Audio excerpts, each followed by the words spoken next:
Equals I stood there, my heart thumping like a war drum in my chest, everything around me blurring into the backdrop of a foggy morning in Mapleton, Ohio. The air was thick with moisture, clinging to my skin like a second layer. It was just past dawn, the sun slicing through the trees and illuminating the dewy grass with a golden hue. I inhaled deeply, the sweet scent of damp earth mixed with lingering autumn leaves almost suffocating.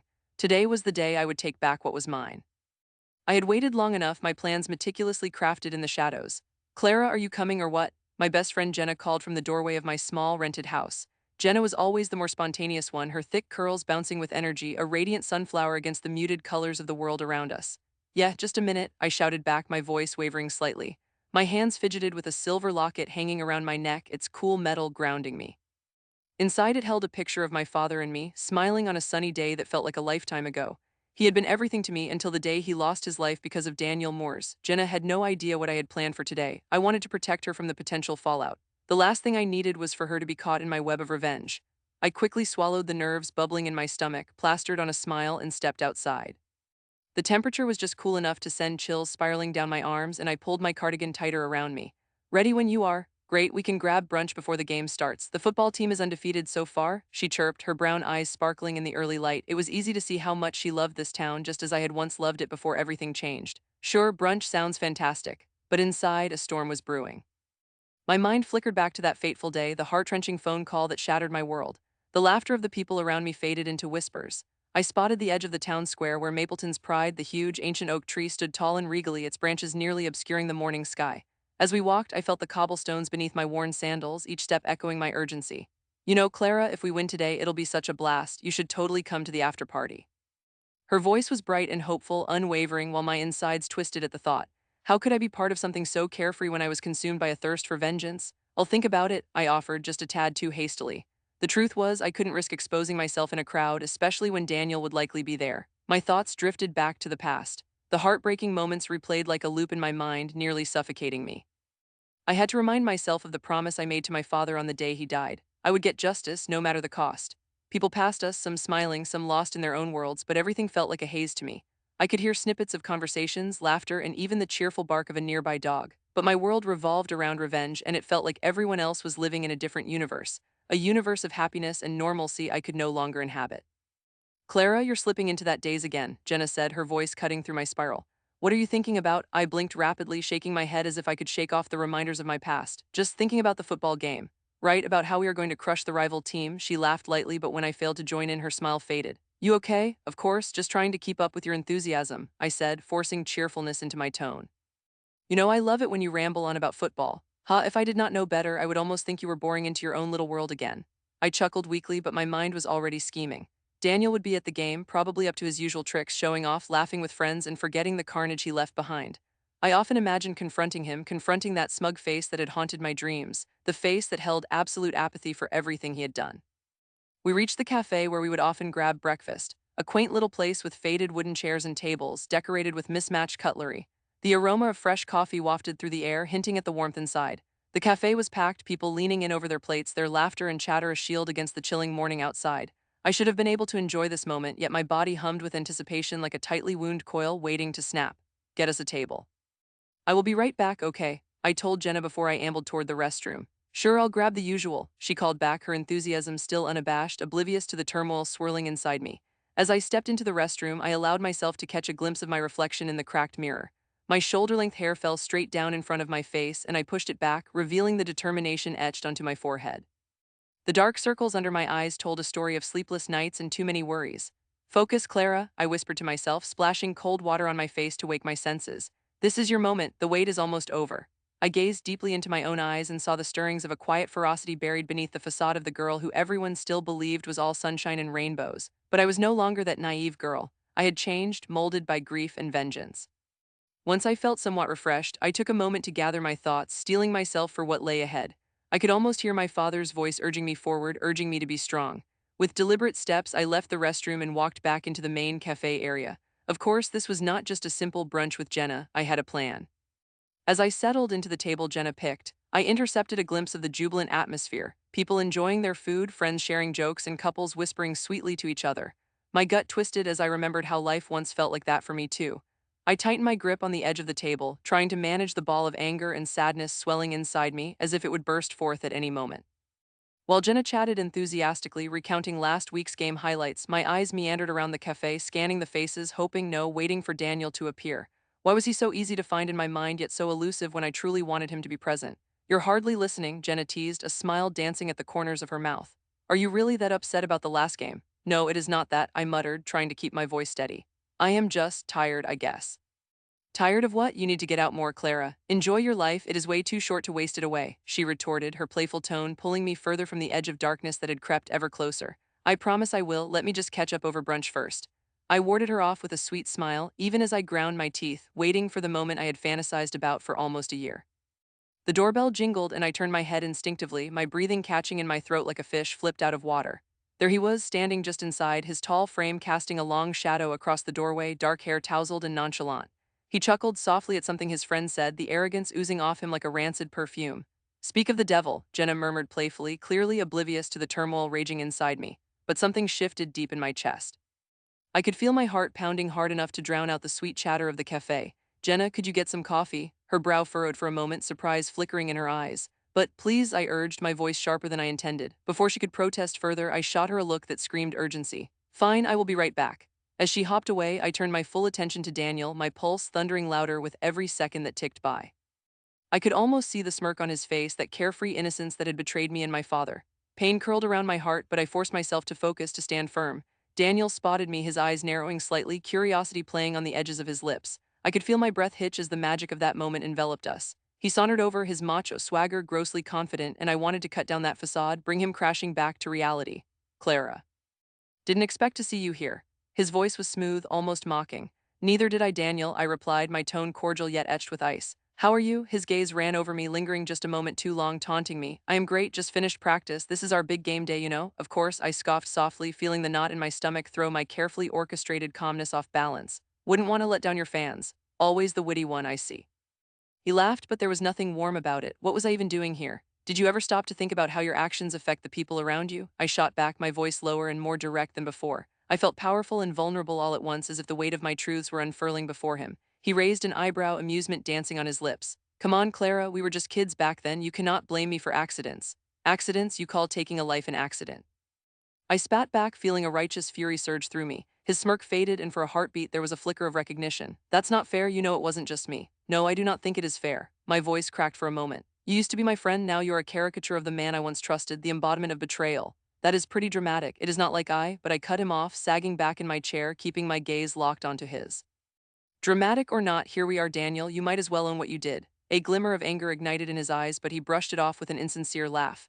Well, all I can say is I did not know you were still hung up on it. You should have moved on by now. Move on? I exclaimed, my voice barely controlled. My father died because of you. Hey, let's not talk about such dark things when we have a beautiful day ahead. He deflected, his smile returning like a mask. The rage coursing through me wanted to consume him, but the hurt buried inside me glared even louder. My fingers tangled in the locket around my neck, grounding me as I stared him down. You keep running or hiding behind your jokes, Daniel, but one day you won't be able to escape what you've done. His gaze hardened, and for a moment I wanted to believe I saw fear flicker deep within him, but just as quickly his bravado returned. Look, I need to get going. Big plans, after all. You should really lighten up, Clara. Life is too short.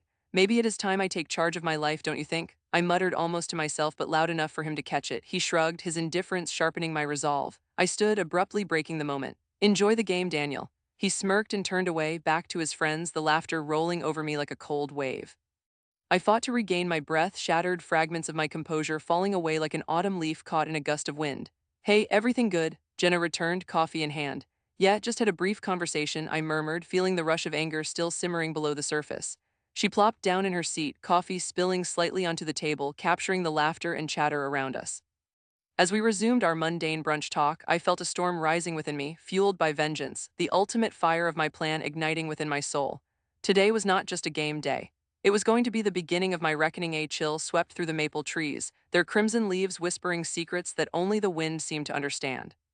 The sun dipped low in the horizon, painting the sky in streaks of orange and violet as I walked toward the heart of Mapleton, Ohio, a place that had always felt like home but now stung with a bitter sense of betrayal. Each step was heavy, as if I was dragging 100-pound weight, the kind that gripped my heart as I thought of Nathan, the boy I had trusted the most. I could almost feel the faint echo of his laughter ringing in my ears, but it was no longer the sweet sound of joy. Now it simply felt like the mockery of someone who had taken me for a fool. The dim streetlights flickered to life one by one, illuminating the empty sidewalks and casting long shadows that seemed to stretch and clutch at my ankles. I could hear the muffled chatter of families settling in for the night, their windows aglow with warmth, but that did nothing to ease the cold knot in my stomach. I was not one for confrontations, but something bubbled inside me, a simmering rage I could no longer ignore. I imagined Nathan's face, the boy next door who had promised so much but delivered nothing but pain. I had found out just days ago that he had been with Lily, my best friend since childhood, and it felt like a stake had been driven through my heart. The sound of his name felt like poison on my tongue, and I breathed deeply, inhaling the scent of damp earth and distant wood smoke. I was no longer the naive girl he had known. I was evolving, rising like a phoenix from the ashes of heartbreak. But just how did I plan on extracting my revenge? That was the burning question tearing at my thoughts as I rounded the corner toward the secluded park where we used to hang out.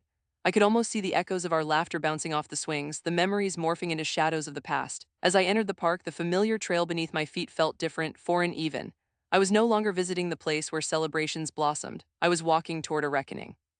The park was silent save for the rustling leaves and the distant hoot of an owl, an eerie reminder of the secrets I had yet to unveil. I found an old wooden bench and sat down, my fingers tracing the worn edges of the wood, memories crashing in like waves against rocks. That was when I heard footsteps approaching.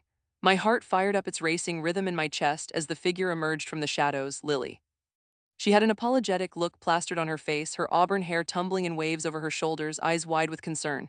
"Clara, I was hoping I could find you here." "Did you?" I replied, trying to maintain my composure, my voice colder than the night air. "I didn't mean for it to happen," she rushed, hands fidgeting as she took a seat on the opposite end of the bench. "I swear it just happened." "You swear?" I echoed, sarcasm dripping from my words. "That is such a comforting thought, Lily. I didn't realize we were in kindergarten, and the best excuse for betrayal is it just happened." "Are you kidding me right now?" She winced, biting her lip. "I know you're hurt and I'm so sorry, but you have to understand Nathan and I, and what, you fell into bed together. Were you two sharing secrets or feelings too? Were you laughing at me behind my back while I thought we were best friends?" Each word dripped with venom, and pain morphed into an anger I had not known I possessed. Lily's gaze dropped to her hands, twisting the ring on her finger. "I didn't mean to betray you, Clara. It was a mistake. No excuses, I know, but Nathan has changed. He's not the boy you once knew. He's become someone darker. Someone darker." Why did those words twist like a knife in my heart? Darker? Is that your justification for hurting me? I get it. I must have been blind to see how charming and dark he was turning. You couldn't resist, could you? Especially with me being the naive fool sticking up for him. "Please don't say that," she pleaded, her voice faltering as if she was trying to muster courage. "I've regretted this from the moment it happened. It was a moment of weakness." "A moment of weakness, Lily? Shouldn't that mean something in the grand scheme of who you are? Shouldn't you have thought about your best friend while in that moment? What was I to you then? Just a placeholder while you waited for Nathan's attention?" Tears pooled in her emerald eyes, threatening to overflow. "I loved you, Clara. You were my friend. Look, I know it sounds terrible, but Nathan, he was different with me. It felt different." "Different?" I scoffed, anger erupting like a volcano. "Don't you get it? It's not about what was different. It's about what was right and wrong. You knew he was mine. You could have stopped this before it even started. We were drunk." She snapped, suddenly defensive, her tears turning into fury. "You think I wanted this? You think this was fun for me? I hated every second of it after. Sorry to disappoint you, but this isn't about your regret. You should have thought of that before your little fling." I shot back, my pulse pounding in my ears. "Then what do you want from me, Clara?" she demanded, her voice breaking into a whisper as her defenses fell away. "I cannot take back what happened. I can't. I'm not here to justify myself. I only want to ask for your forgiveness, but you need to understand." "Understand what? That you decided to ruin everything for me?" I snapped. "I didn't ruin everything. I didn't know it would hurt this much for you. You were my best friend, I thought." She paused, tears glistening on her cheeks, and I felt a crack in my resolve, a flicker of the friendship we had shared. "I thought you knew it wouldn't matter, that we could get through this together. This isn't something we could share and laugh over later, Lily. This is betrayal, and I am feeling every stab of it." The stillness of the night seemed to respond to our heated exchange, interjecting with a sudden rustling noise from the other side of the park. The wind gusted, carrying a heavy churning of emotions between us. Lily glanced nervously, her defenses faltering. "What do you want from me, Clara? I want to make this right." I let out a harsh laugh, shaking my head in disbelief. "Make it right? You can't. It's done. You have to understand that nothing can ever go back to how it was." "Why not? I'm willing to do whatever it takes to help you heal." "Help me heal?" I interrupted, incredulous. "You think after what you two did I could ever forget? You seriously underestimate how people feel." Her shoulders sagged, resignation overtaking her features as she battled with her emotions. "I wish I could take it back. I would give anything to take it back." "Then give me your secret." "What did he say? How did you even get to that point together?" The words fell from my lips more as an instinct than any conscious thought, but it was too late to retract them. "Clara," she hesitated, and for a moment I saw the flicker of friendship still alive beneath layers of hurt. "Not like this, it feels too raw." "Raw? You want everything to be sugar-coated? Trust me, I know raw." I shoved my hands into my pockets, feeling the cold metal of my house key against my palm, sharpening the focus of my thoughts. "The least you can do is show some accountability." Lily, her bravery collapsing, fell silent, her eyes darting away as if searching for the right words. "I hate that I hurt you. I have no idea what you're going through, but if we just talked." What was it like? Was it wild? Was he charming? Did you fall in love with him in that moment? A part of me needed the truth, needed to peel back the layers of the betrayal. It was nothing like that, Clara. It was a mistake, pure and simple, she cried, her hands slapping against her thighs as she lingered in the tension. You have to believe that, I thought, but we were just too far gone after the party. He was so close. Close enough to invade my trust too, I muttered bitterly, staring down at the ground, watching the fallen leaves drift into the darkness around my feet. You know what? I can't stay here, I can't do this. I got up from the bench, my heart pounding in my chest as I prepared to leave, but felt a tug on my sleeve as Lily caught up to me. Clara, please, you have to believe me, do not throw our friendship away, we have been through so much. Friendship? I laughed again, more hollow this time. What friendship remains when someone stabs you in the back? Please, give me another chance, I will do anything you want. Anything. I raised my eyebrows, considering a much darker path. Then you will help me reveal Nathan for who he really is. Revenge isn't the answer, she said gently, but it only stoked the flames in my gut.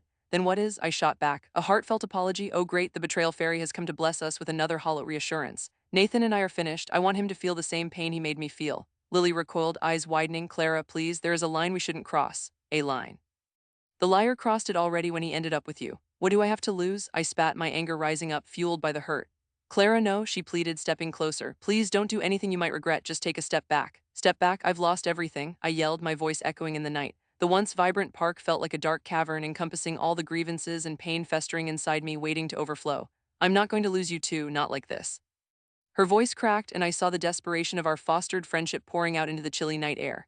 You already did, I whispered, my voice softer like a fading candle. As the final gust of wind settled in, I turned my back to her, the weight of revenge heavy in my heart, and walked away, the shadows swallowing me whole. As I pulled my phone from my pocket, a message pinged through. Nathan, my heart raced, both with bitterness and the thrill of the chase yet to come. Whatever darkness I encountered now, I was ready. It was time to show him that everything he'd taken from me would be repaid tenfold. The night felt electric, charged with the specter of retribution, and with each step I took, Clara Reynolds began to transform into a new figure cloaked in determination. A girl who would not let deceit prevail. I stood in front of the grimy, weather-worn door to Ethan's apartment, my heart racing as the bittersweet taste of revenge pulsed through my veins.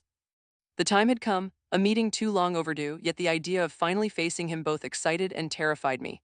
This was the moment I had scripted in my mind countless times during sleepless nights, where rage and sorrow could no longer coexist in silence. I could still hear Ethan's laughter echoing through that haunting night a year ago, when my entire world came crashing down.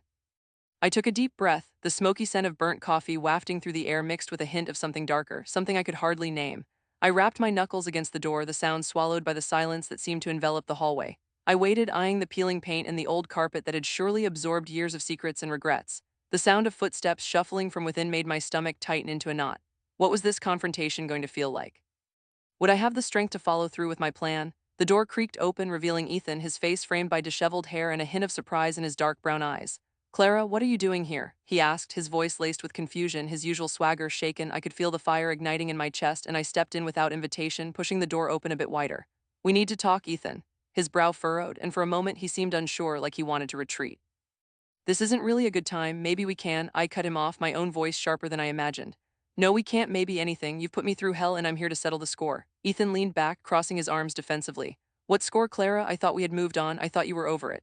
I could see the flicker of guilt in his eyes and it felt satisfying, but I didn't allow myself to get dragged into that familiar spiral of emotions. How can you even say that?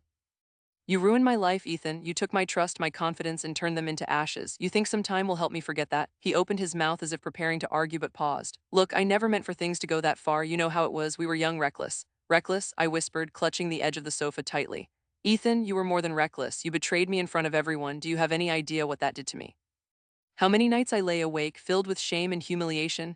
The room felt claustrophobic as all the memories surged back, how I had been the laughingstock of our once tight-knit group, how people had whispered behind my back, the way Ethan made me feel small and powerless in that moment of betrayal. I swallowed hard, forcing the tears back. I'd come too far to let them spill now. He stepped forward, his arms lowering. Clara, I am really sorry about what happened. I made a mistake and I would take it back in a heartbeat if I could. It's too late for regrets. I could feel the tremor in my voice, a mix of anger and fear threatening to break me apart. You don't get to just say sorry and think it will erase the past. I want you to understand what you need to lose. Lose, he echoed, his voice rising defensively. You act like I have everything figured out, like my life is perfect. I'm struggling too, Clara. Don't play the victim, Ethan. You think your life is hard? You have no idea what you did to mine. I'm here because I want you to feel the weight of your actions. I took a step closer, noticing the way his eyes darted around the room, searching for an escape. Are you threatening me? He challenged, his bravado barely masking the worry in his expression. I'm not threatening you, Ethan. I'm giving you a chance to face what you have done, I replied fiercely. to understand the impact of your choices and how they shattered everything I built for myself. But I will not let you walk away as if nothing happened. You will feel it, you will confront the chaos you unleashed. He hesitated, his face wrinkling with confusion and a flicker of fear. What exactly do you want? I sighed, realizing I was digging into deeper territory than I initially intended, yet all I could think about was that sense of justice I craved so desperately. I want you to apologize for real. I want everyone who wronged me in that moment to see it and to understand what you took away from me. If you think your life is so hard, then you should know what it feels like to be truly alone. He opened his mouth, his brow furrowing. That's really harsh, Clara. You can't make me go public with a confession just because you want to feel validated. No, I said, the intensity growing in my chest. I can't make you do anything, but I can show you what it feels like when you lose everything. I can ensure that you understand every piece of regret associated with that night. So this is what, some elaborate revenge scheme? He asked, his voice saturated in disbelief. Yes, I replied bluntly. And only you can decide how it ends. You have a choice to make here, Ethan. Will you admit your mistakes and face them? Or will you continue to bury your head in the sand, pretending nothing happened? He paused, glancing at the disarray around him, the takeout containers and empty liquor bottles littered on the coffee table, the crumpled remnants of a life that once full of promise now seemed empty, a reflection of his own choices. I could see clarity dawning on his face as the realization sunk in. You really mean this, don't you? Of course I do, because it is the only way I can heal from it. If you want your apology to be taken seriously, it has to come from the heart. You know what people will think of you when they hear it. They will see you for who you really are. Ethan rubbed his temples, and I could tell he was weighing his options, struggling internally with a part of himself that wanted to escape the moment but couldn't. And if I say no, if I refuse, then I will take matters into my own hands, I said, my voice resolute. And you won't like what happens next. The air thickened with tension as he searched my eyes, his facade slowly crumbling under the weight of my gaze. Finally, he let out a breath, rattled and shaky. I never thought you would come after me like this. It was always going to come to this, I replied matter-of-factly. You can avoid it or face it head-on, but I promise you I will be there every step of the way and I won't let you hide. He glanced around the apartment awkwardly, the silence hanging heavily between us. Okay, Clara, let's say. Let's say I agree, what would I need to do? I could barely contain my satisfaction, a sense of power surging through me. First, we need to gather our friends, the ones who were there that night, especially Sarah and Julian. They need to hear you take responsibility for what you did. What? He blurted, incredulous. You're kidding, right? You want me to apologize in front of them? Yes, I confirmed. Every single person who laughed and enjoyed my misery needs to hear you say it and see how wrong they were to support you. This is about reclaiming my strength, Ethan. For too long, I have remained silent while you've lived your life without consequences. This is insane, he mumbled, shaking his head, trying to grasp the depth of what I was asking. Yet I sensed a shift in him. The spark that had gelled in his eyes earlier was fading away, replaced by something resembling resignation. He looked back up at me, determination creeping into his expression. I'll do it, but you're going to have to be there. I can't do this alone. Of course, I said, my heart pounding now with an excitement I hadn't expected. We do this together, and when you admit the truth, I will be at your side. They will see the real you, and I'll finally be able to move on. Okay, he said again, this time in a quieter tone, almost reflective. I hope you know what you're asking for. I nodded, feeling a flicker of power course through me. I do. This is my chance, Ethan, and soon it will be yours too. Let's put an end to this cycle of deception. As I turned to leave, I could hear him calling after me, his voice stripped of bravado. You're serious about this, right? That you will be there when I do it. Yes, I replied, not looking back as I stepped into the cool hallway, already envisioning the scene unfolding. The truth would reveal itself, and in that revelation, I would finally find my freedom. The walls would echo with the confessions, and the burden of regret would settle, finally allowing me to breathe again without the stain of betrayal shadowing my every step. I could feel the ground shifting beneath me as hope replaced the despair that had held me captive for so long. My revenge was finally beginning, and I relished every moment of it. The sunrise painted the eastern sky with brushstrokes of orange and pink as I approached the worn-out shed behind my childhood home. The air was crisp, almost biting, and filled with the scent of damp earth and old wood. I pulled my jacket tighter around me, the chill reminding me that the world didn't yet know what was about to unfold. My heart raced with a mix of excitement and anxiety. After months of plotting and waiting, I was finally ready to enact my plan. It was time to confront the shadows of my past, the ones that had haunted me since that fateful day when everything turned upside down. As I rounded the corner of the shed, the adrenaline surged through me. I could almost feel the presence of those who had wronged me even before I laid eyes on them. I remembered their smiles, the way they twisted the knife of betrayal while wearing a mask of friendship. Jack, Carl, and Megan, they thought I had disappeared from their lives, that I had simply faded away. Little did they know I had been watching, learning, waiting. I pushed open the creaky door of the shed, the rusty hinges groaning as though aware of the storm about to brew inside. The soft light from the rising sun filtered through the dusty window, illuminating the tools and remnants of better days. I stepped inside, the musty smell of decay wrapping around me like an old blanket, and felt the familiar pang of anger glittering in my chest. I had spent countless hours here, practicing, preparing. The shed had become a sanctuary of sorts, a place where I could silently develop the revenge I had yearned for. In the corner lay a collection of items I had gathered, rusty nails, old wood planks, and bits of metal, all telling a story of their own. But what caught my eye was the centerpiece of my plan, a small handheld slingshot I had fashioned from a length of elastic and a sturdy branch. I grinned at the sight of it, remembering the countless hours I had spent honing my skills, launching stones into the field beyond my parents' home.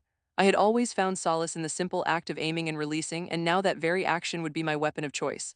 The sound of distant laughter drifted through the open door, pulling me from my reverie. My pulse quickened, they were here. I peered through the crack in the shed's wall, and there they were, three silhouettes standing together by the old oak tree, the one where we had carved our childhood dreams. I took a moment to gather my thoughts. They looked carefree, as if nothing had ever happened, as if their betrayal had been nothing but a distant memory. Megan was leaning against the tree, flipping her hair over her shoulder, her laughter ringing out like a mocking bell. Jack and Carl were chuckling at some inside joke, and I could almost hear their daughterly confidence echoing in the air. My stomach twisted with rage, but it was not the rage I had felt in the past. It was different now, focused, a sharp blade ready to plunge into flesh. I stepped back, inhaling deeply to keep my emotions in check. This was it. I'd waited long enough. It was time to show them the consequences of their actions, to remind them that they could not hide forever from the darkness they had created. As I stepped out of the shed, the floorboards creaked under my weight, signaling my arrival. I straightened my back, letting the cool breeze play with my hair, and strode toward them with purpose. Well, well, if it isn't the three musketeers, I called out, my voice cutting through their laughter like a knife. They turned, surprise etching their features. Megan's expression morphed from amusement to shock as she took a step back. Jack's jaw dropped, while Carl raised an eyebrow and crossed his arms, trying to mask his uncertainty with bravado. Clara, Megan finally managed, her voice dripping with disbelief. You look different. I've grown up, Megan, I said, my tone sharper than I intended. Unlike some people, I didn't just sit back and wait for life to happen, I made it happen. What are you doing here? Carl demanded, his bravado wavering as he took a step toward me. You left, you're not supposed to be here. Nice to know that you missed me, I shot back, every ounce of hostility fueling my confidence. But I'm not here for a reunion, I'm here for a reckoning. What does that mean? Jack asked, shifting uncomfortably. I could see the vulnerability hidden beneath his facade, but it did not sway me. It means you are all going to face the consequences of your actions, I replied, my voice low but steady, the weight of every word hanging heavily in the air. You thought you could hurt me without a trace, that I would just vanish into the shadows, but I am no longer that scared girl you once knew. I am stronger, and I am not afraid to make you feel what I felt. My heart pounded in my chest like a drum, and I could see the color draining from their faces. Megan opened her mouth to speak, but I held up my hand to silence her. Don't try to play innocent with me. I know exactly what you did. I know about the lies, the betrayal, and the way you pushed me aside when I needed you the most. You took everything from me. That was a long time ago, Carl interrupted, the defensiveness creeping into his voice. You do not need to bring that up now, we were kids. Kids, I scoffed, the derision slipping from my lips like venom. You think that excuses your actions? You hurt me in ways that went beyond friendship. You shattered my trust, so no, Carl, it does not excuse anything. You cannot just erase that. There was a tension in the air, thick enough to cut. Jack rubbed the back of his neck, avoiding my gaze as if he could will away the situation. What do you want? He asked, an edge of panic creeping in. I want you to understand that actions have consequences, and I have come to deliver yours. I stepped closer, my heart racing not from fear, but from the thrill of confrontation. The fear in their eyes was almost intoxicating. You see this. Gestured to the slingshot, brandishing it confidently. This is my way of ensuring you remember what you have done. Each stone I launch will carry a piece of the pain you have inflicted. Megan's voice trembled as she spoke. Clara, please, we were just kids. Everyone makes mistakes. Mistakes? I echoed, disbelief clouding my features. Mistakes are forgetting your friend's birthday or spilling a drink at a party. What you did was far beyond that. You betrayed me, and that is not something easily forgiven. Carl stepped forward, his posture no longer confident. You do not have to do this. We can talk, work this out. Talk? I laughed, a bitter sound that echoed through the clearing. You think this can be solved over a cup of coffee? I have spent years wrestling with my scars, the invisible ones that weigh heavier than any physical wound. Talking is not an option. I took another step forward, my voice low and urgent. I am going to make you feel every ounce of regret. Every stone will remind you of the pain you caused.